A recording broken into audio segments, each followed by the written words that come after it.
Hello, hello, hello, and welcome back to another episode of the UV Effect podcast. I'm your host, Gabrielle Jordan, and thank you once again for joining me. I hope that you're enjoying this season and you've been enjoying the last few episodes. I appreciate all the listens, and also be sure to follow me at Gabrielle Jordan INTL and send me a message letting me know how you're enjoying the season. And so, let's jump into today's episode. We have a new case study, of course. His name is Anthony, and he's from Pennsylvania. He's an entrepreneur. He's a company called Dream Big & Co., where as it notes in his bio, everyone has a story. He helps define and share it from the ground up, which is exciting. He's also a consultant for other businesses. He's also a seeker and a learner, which is something that we will learn, which I kind of just spoiled, but it's fine. We'll get into that. This was a great conversation, for me, because a lot of his interests were similar to mine, psychology and other things. And so there were some really great moments to learn about, him and also the mind and how that really works with UV. He also gave me something that for me is a game changer, but it's probably not going to be that big of a deal to you, but it's a huge deal to me, which I'm excited to jump into in this episode as well. And this is such a great episode in terms of the conversation and in terms of this individual, very self-aware individual.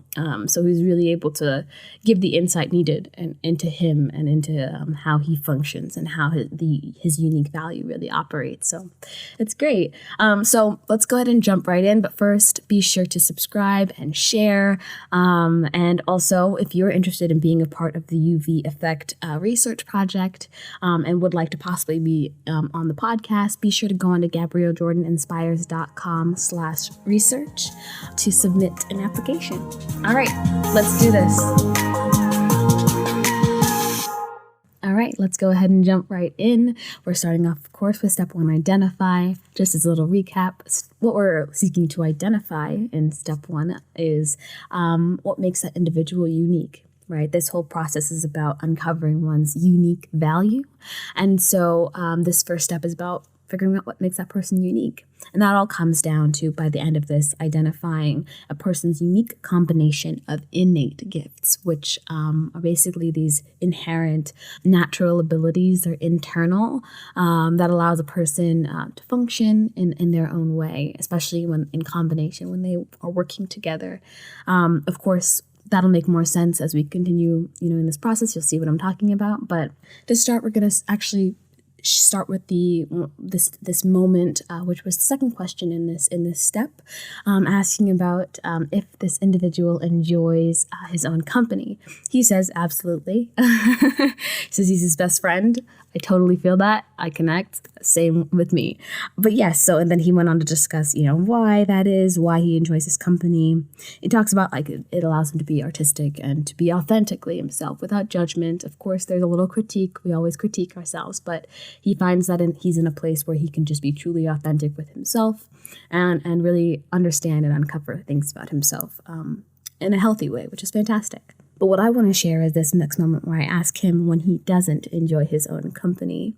He talks about how, mostly when he's at parties and things where, he doesn't really vibe with or connect with the people that are there and, not really feeling like he can be in sync with himself. But then I ask him what's going through his head. 2 things. I would say I want to get out of there. And the second would be I observe others and how they act. So that observance for sure. Yeah. This is a really great window into what his unique value is and also what his innate gifts are. But also, I just thought this was really funny because that is so me. When I'm in situations where, and I'm sure many people that are introverted, when we're in situations where we're just really not wanting to be there, I'd just much rather go home.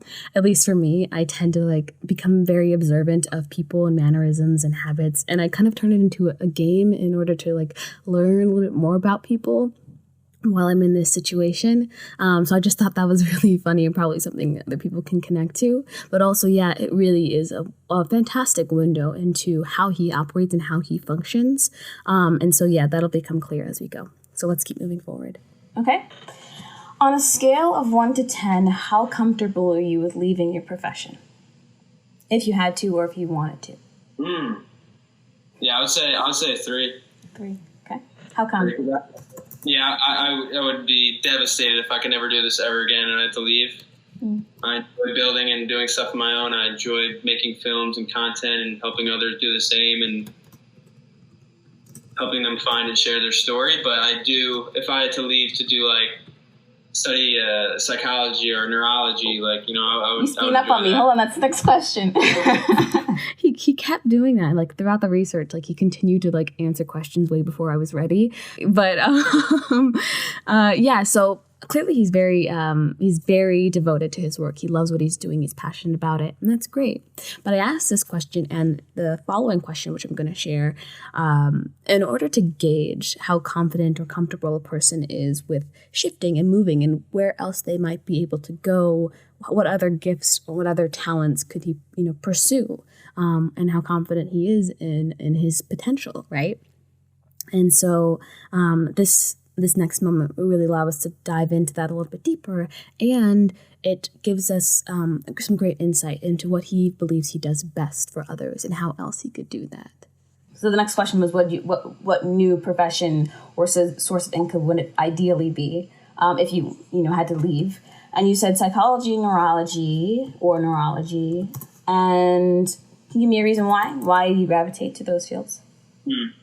Yeah, because I thoroughly, deeply, truly enjoy learning about the human brain and mind. And I want to use that knowledge to apply it to helping others overcome internal problems or past traumas. Because I think I realized from a young age I enjoy understanding why people have problems, and it always usually stems back to past traumas in their life. That observant nature we were talking about earlier really connects back to this. But also, and if you need to play it back, because I want you to remember what he just said there, it was so perfect, because what we uncover about his statement, it's just wow, okay, so that makes sense. I get so excited when I see that things connect in this way. So this is a major window. No, it's not even a window. It's a doorway into completely understanding what his unique value is. It's awesome. I'm freaking nerding out for no reason. Let's keep going. So now I want to go ahead and jump right into this next moment where we are working to identify some internal abilities, and which are basically things like creativity, these mental functions, flexibility, critical thinking, analytical, all that kind of stuff, right? And from there, we're going to identify which of these are actually innate gifts. But I wanted to share this one moment of clarity because it's something that often happens with individuals that I'm working with, and just in general, how we tend to define ourselves by our actions and by the external rather than what's truly inside, what's internal. I always find that what people tend to do, I did it when I did this on myself too, and I kept doing the same thing. It's we tie ourselves to physical actions or external abilities. We tie our actual identity to the external abilities, the physical actions and skills, where what we're trying to do is dig a little bit deeper and as to what's actually defining you, right? Yeah. Right. Yeah. So kind of remember. That makes a lot of sense. Okay. That's detachment and mindfulness. So you got to do that to release from answering these questions. Absolutely. And I feel like that's something that's kind of the root, I would say, of what is happening here. That is a big part of this whole thing. It's being able to detach from, even unlearning and then detaching from self in order to understand self, right? Unlearning for sure. Yeah. Yeah, all of quarantine did a lot of the unlearning. Yeah. So that's having these repetitions with just relearning how to think and rethinking how I think, redoing how I do stuff. So I'm not just working hard, I'm working smart, healing internal traumas or insecurities or fears that are limiting me in my work and my personal progression. But I've been having these realizations lately, and I feel like a kid again because I have that approach now, and I'm not shackled by any of the things I was in the past. There's so many gems in that last moment, and I don't have the time to be able to pick them all out. So just go back and listen to them and take notes because it's good stuff. But I did want to note this one thing. So earlier in the conversation, we were talking about, how much he really loves to learn and how he enjoys finding ways to learn about new things. And his topic of research, it can go from, neurology to studying hallucinogens to faith and God. So in this that little bit in the last moment where we talked about unlearning, it's just that was really interesting to me because it's clear to me that unlearning is just as much a part of learning as any of these other topics, right? We have to learn to unlearn in order to learn. It's a lot of words, but it makes sense, and it's very, very important, especially in this time. So I liked that moment there. All right, you've got quite the hefty list to work with. And that hefty list is a list of internal abilities: disciplined, listener, driven or drive, a seeker, creative, introspection or introspective, self-aware, empathetic, integral, communicative, inspiring, and influential. It's a pretty good list. We're going through now and just kind of narrowing them down and seeing which ones are innate gifts. And then I'll be finished with this section. Okay. Inspirational. Natural. Just a flex, whatever. Influential. You said that's a flex? Yeah. So I was actually asking him, in order to narrow down these innate gifts, I was going through the list of internal abilities and asking him to tell me which of these were learned and which of these were natural. So I kind of made fun of him there. I do that a lot. I don't normally share it, but I do that a lot with my participants that participate in the research, because most of them so far have just really been really nervous about being humble and don't like to talk about themselves. So every time I get a chance, I kind of make fun of them, telling them they're bragging too much, just as a joke because they take it so seriously. But anyway, just a little window into my mind. You're welcome. So yeah, at this point, we're going to jump and finish this section off with his innate gifts. There were so many really wonderful moments in this section, but there were also some absolutely awesome moments I want to share in the define section. So I want to jump forward.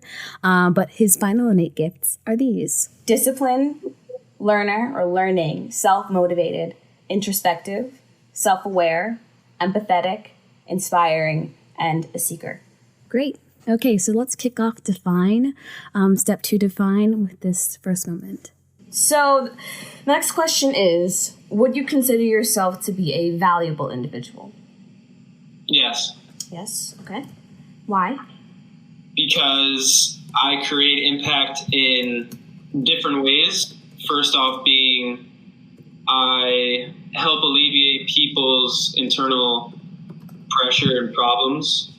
This is great because, step 2, define is really all about figuring out, recognizing the impact that we make in people's lives, because that is the way that others get to see our inherent value, right? So in his answer here, talking about, how he sees his value is provided in the world, or what his value is in the world, it really does tie right back to that answer in step 1, identify, regarding what other avenue or profession he would pursue. And he said psychology and neurology because he's great at identifying and helping people through traumas and problems that they're dealing with internally and helping them work through it, right? And so that really is just a wonderful thread there. And of course, this is a window. It definitely connects so well to, his final unique value and what we uncover about that. But I'm just very excited for you to see how this thread really unravels. I'm best fitted in a therapist, coaching, consulting type role. So when I do that, I think when I'm most authentic when doing that, and I'm truthful and say it how it is, then I'm of most value. and I create the most impact with that. But I think when I'm like, when I really start going hard on social media, because I really think that's a good outlet to express yourself and create impact. Like, I think that's when I create the most impact, when I'm just like freely giving. It's interesting because I that's like one of my things in life. Like, I love talking to people. I know it's the one thing kind of identified in phase one. Yeah. It's like people and helping them understand their story and all that. This is just too easy. I mean, it's too easy. What I mean by that is that we're going through this process and he was just answering everything just like so well. I'm like, what are we here for? What am I helping you do? Absolutely nothing. No, it was so good. Like, I think that answer is really fantastic in terms of what he was answering here. Was talking about when he finds he provides the biggest impact in people's lives. And, it really explains so much about, why he's so interested in learning and why he observes individuals and why he's able to, understand the mind and why that's attractive to him. He explains that further in talking about how in his life he's been in situations where, he's really had to be that mediator, where he's really had to help people and help them work through, what was happening internally. But it's just so clear why he's so good at it, and his innate gifts just completely lend to that. I mean, of course. But I actually want to jump into this next moment where I'm asking the counter question of like when you make your biggest impact, when you make your least great impact or your least impact. And when he starts answering this question, he actually goes into, talking about when the least impact is made is usually like what he was talking about in the beginning of step one, identify in areas and situations where he's places he doesn't really want to be, or with people that he doesn't really connect with very much, or connect on the same, with the same interests and values. I'm always going to say what I want, but I know that it's like talking to a wall. If I'm in the places that have those checkpoints, which like doesn't align with my values, things that are less meaningless to me that are more meaningful to others. So like it is retreat in a sense, but it's like unwilling. So yeah, basically he's in these situations and he doesn't really feel the want or the willingness to, deal with or connect with the individuals or the situation as a whole. But then he starts to kind of unpack this a bit. And what he begins to delve into in answering this is a wonderful self-observative, is that a word? Moment where he is recognizing ways that he wants to grow, or at least elaborating ways he wants to grow in order to better make that greater impact that we talked about in people's lives. And he was talking about, as he was unpacking this, someone that's close to him that he is actively trying to help, even though they fall into that same category, those categories that he mentioned, people that don't align with the same values and interests, etc. Right? And so he starts to kind of realize that he's willing to do that because he connects with them, but he doesn't want that to be the only reason to help someone. So that means of connectivity to the individual is also very important.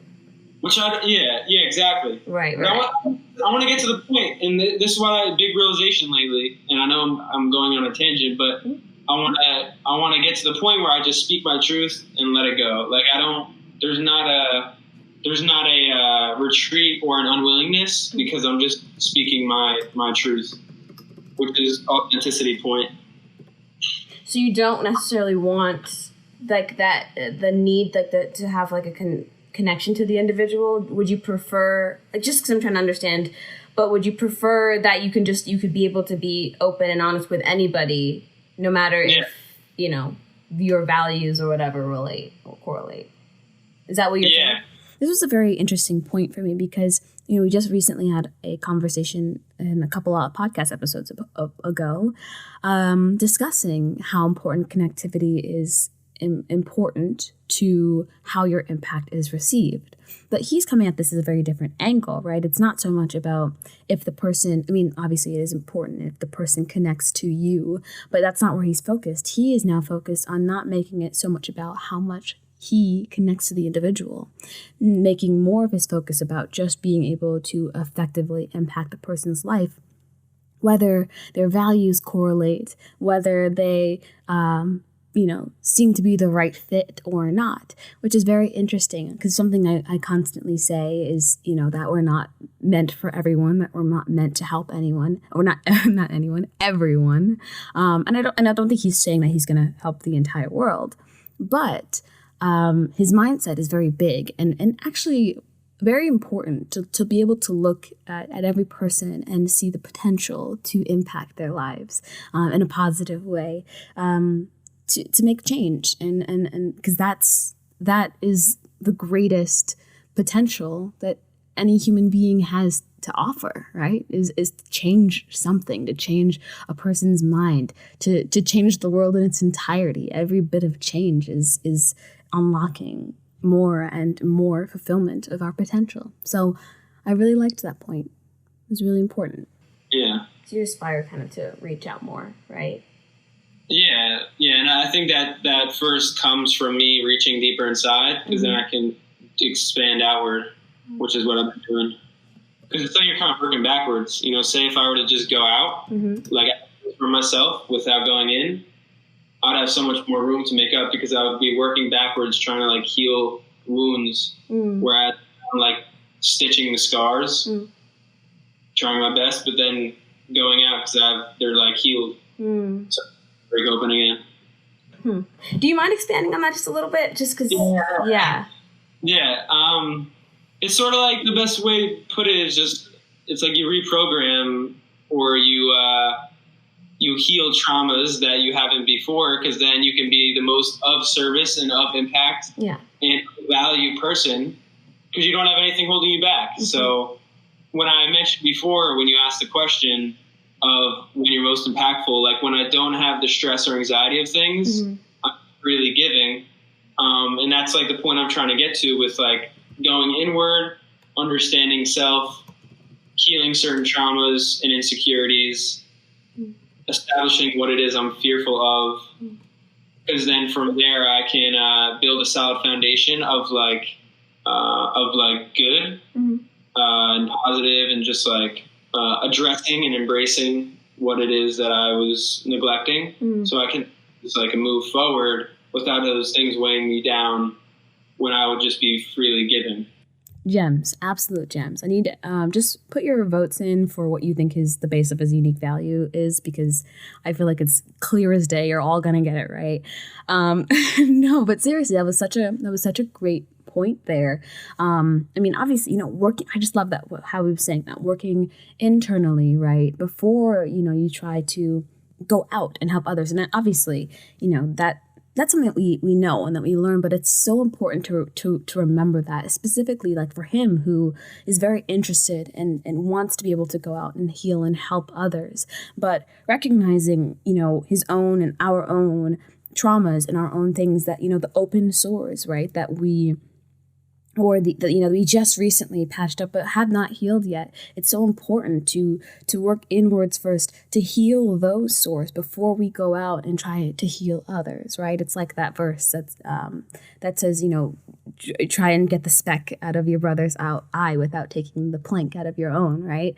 So it's just, I just think that's such an important point to recognize, and a powerful point for everybody who connects to his goal and his dream of impacting and helping many people, to make sure that you are also doing the same for yourself, right? That you are also working to heal and work through your own internal traumas and situations before you try to heal, the world.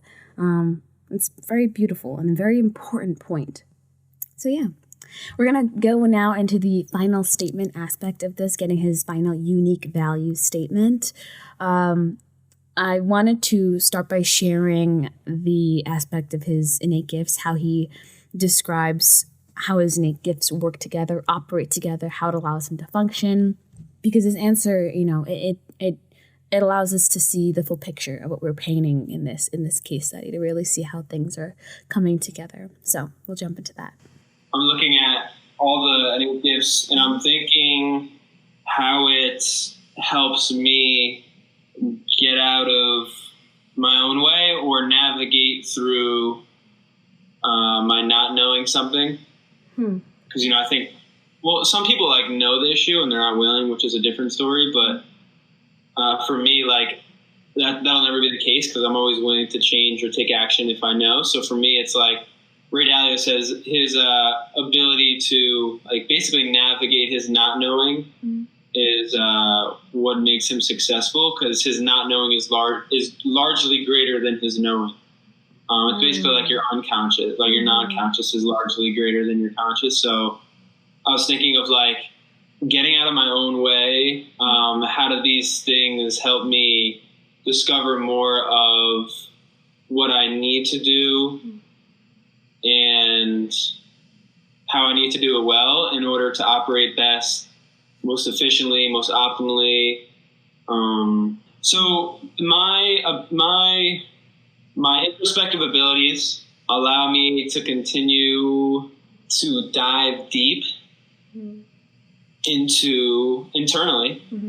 So I can be self-aware on my... Oh, no, I'm sorry. I forgot to say the one key thing. You can't use any of the words. You can't use any of your innate gifts in the description. Yeah. That's actually really important, my bad. Okay. Yeah. Yeah, so... I like the word navigate, by the way. You had said that word, and I thought that was really, really strong. Yeah. But yeah. Yeah, I think it's just the ability to internally dive deep. Okay. In order to navigate my knowing and not knowing.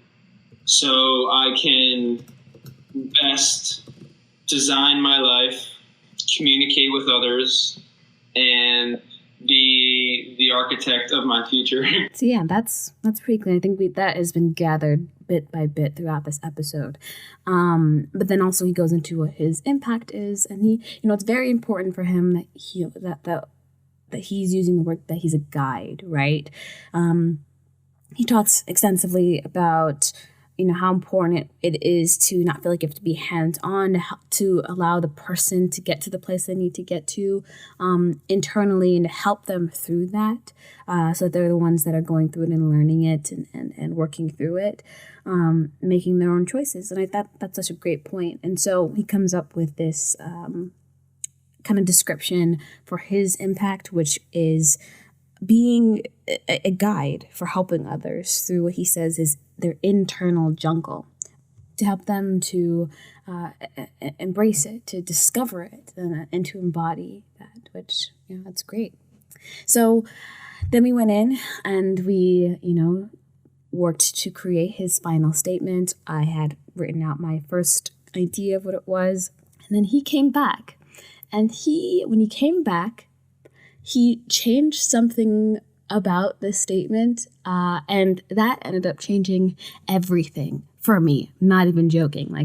What he changed was, so good. First, actually, I did want to make a note. Putting for the purpose of game changer. I freaking love that.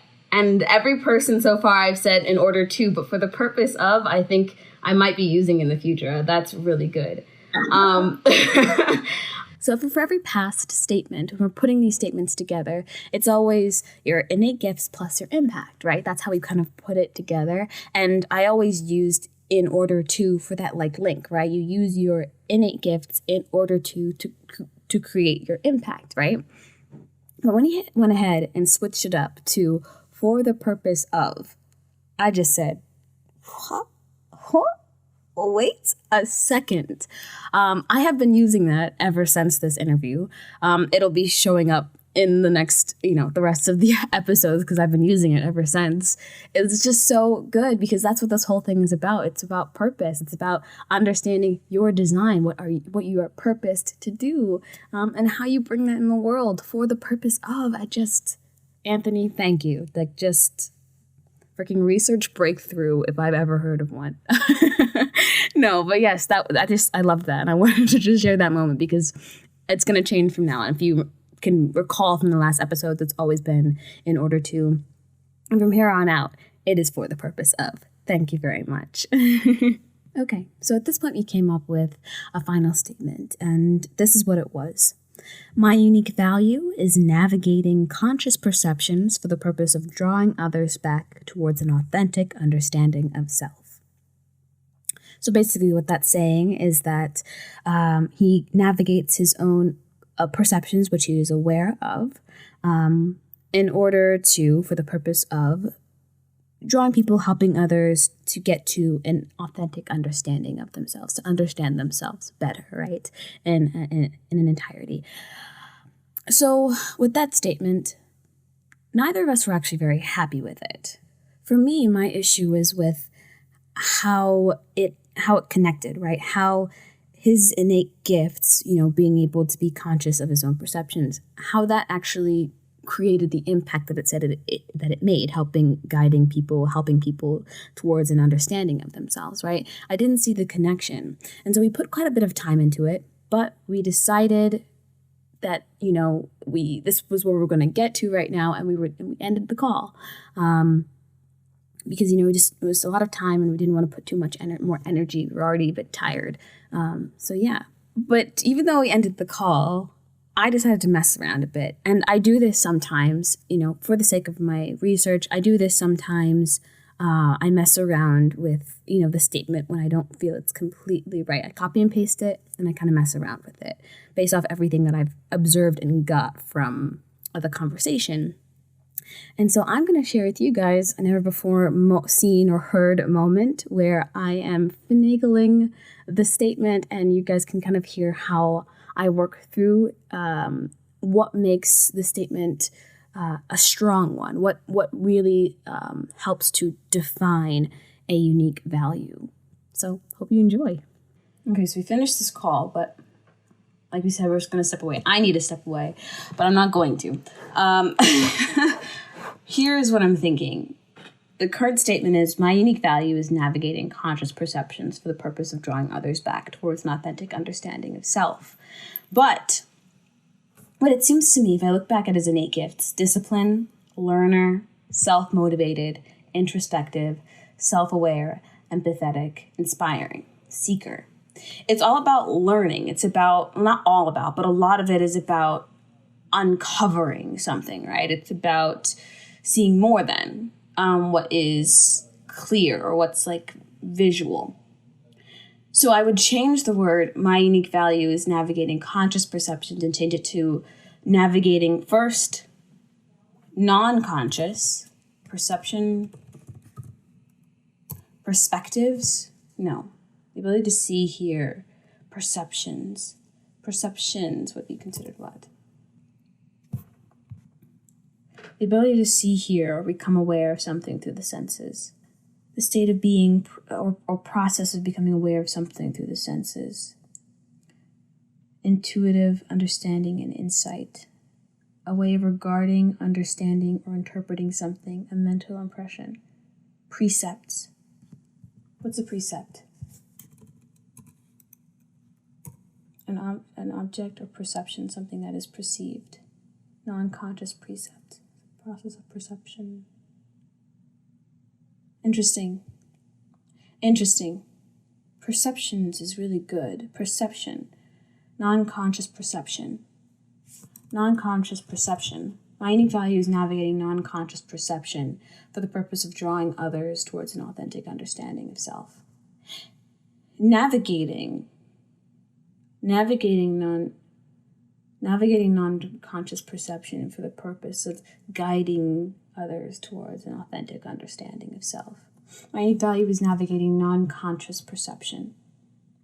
Non-conscious perception would have to do with the things that have been inputted into the mind and understanding the mind through what is seen and not seen.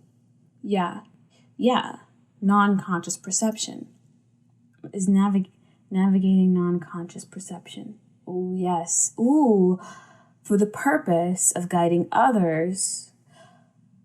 Wow. Oh, wait. Non-conscious, towards a conscious understanding of self. My unique value is navigating non-conscious perception for the purpose of guiding others towards a conscious understanding of self. I like it. And I really do, but all that really matters is if he enjoyed it, if he liked it, if he felt it connected to who he is and what he does. And he said, yes, it does. He actually said that encapsulated him best. And that was just the vote of confidence I needed to hear.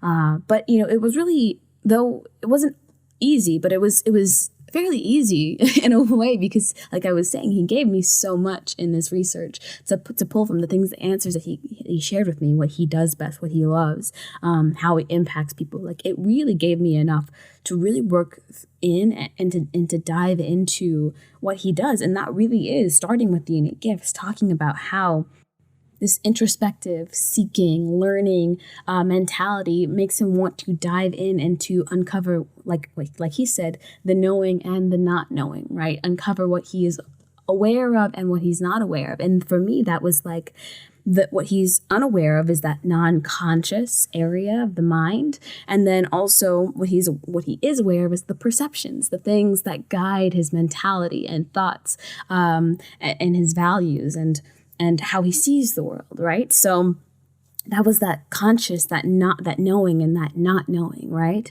And then him being able to do that for himself directly allows him to guide others to the same results, allows him to guide others to then navigate and understand their own selves and to help them to recognize who they are in their most authentic form, and to help guide them through the things that they have not recognized, the traumas and the issues that they maybe have been holding them back from being that authentic and true version of themselves. So yeah, I loved that process. It got me so excited to unpack that. And I hope that you enjoyed that little unfiltered look of how I kind of process the information and in order to create this statement. And usually, I don't create the statement. I work with the individual to create a solid statement. So really, this was just editing upon what he had already shared with me in order to refine it and to put it on point for the sake of my research and making sure that it actually connects with who he is and what his unique value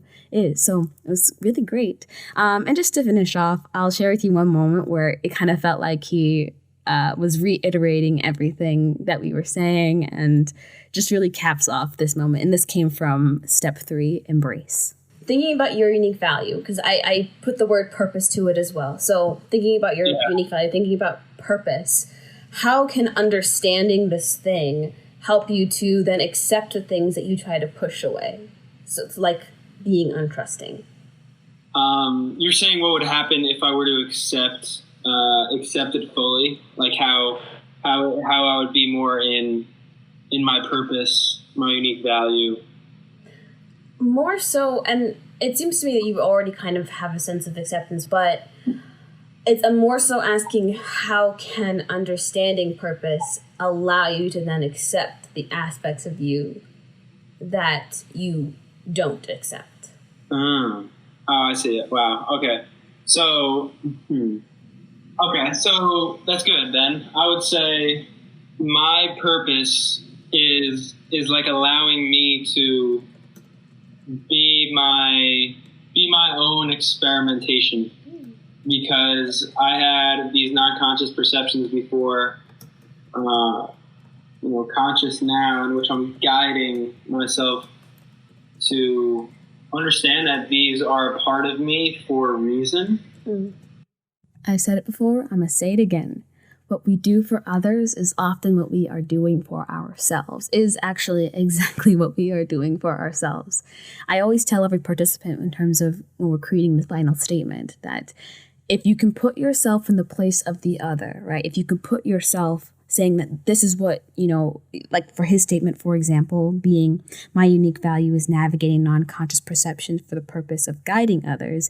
If you can now say, my unique value is navigating non-conscious perceptions for the purpose of guiding myself towards a conscious understanding of self, then you've got yourself a solid statement if you can put yourself in the place of the other. And really his response here is he was talking about how he deals with the things that he suppresses, which for him was in this particular section, he was talking about being untrusting and wanting, and how he would sometimes suppress that nature about him. And he's talking about how he can grow and to accept this aspect of him and to understand that it's a part of him, and that he can work to see the good in it, and also to work to make it to work for him. He's literally expressing, what his statement does, like how he uses his statement for himself, and how that's just a part of what he does. And so, I think that's just really full circle, to be able to bring this back to ourselves, how we use our own unique value for ourselves is very important. And to be able to recognize that, to see that, it grounds us further in what this is for, right? It's for ourselves, of course, and it's for others, but it's about that effect. It's about that impact. And however that comes across, however that allows us to bring positivity and betterment into people's lives and into our own lives, that's what we should be striving for above everything else. We should be striving to bring that unique, divine, inherent unique value into the world. So I thought that was great. I hope that you enjoyed this episode of the UV Effect podcast. I hope you enjoyed this conversation with Anthony. I certainly did. I thought it was just such a great conversation. He made it super easy, which I guess that's fine. But yeah, it was really great. And what's also great is that, it seems like the statement's really resonating. Since we recorded early August, he has sent me, a message. We've talked a little bit about the statement every now and again. And he actually just recently sent me a message that was saying that, simply put, I help people to get out of their own way. He sent me that, and I was like, oh, that's literally what you said earlier when we were in this research, in this conversation. He talked about how his innate gifts allow him to get out of his own way. So I loved to see that even after a few months later, he still sees that correlation, that connection is still firmly there.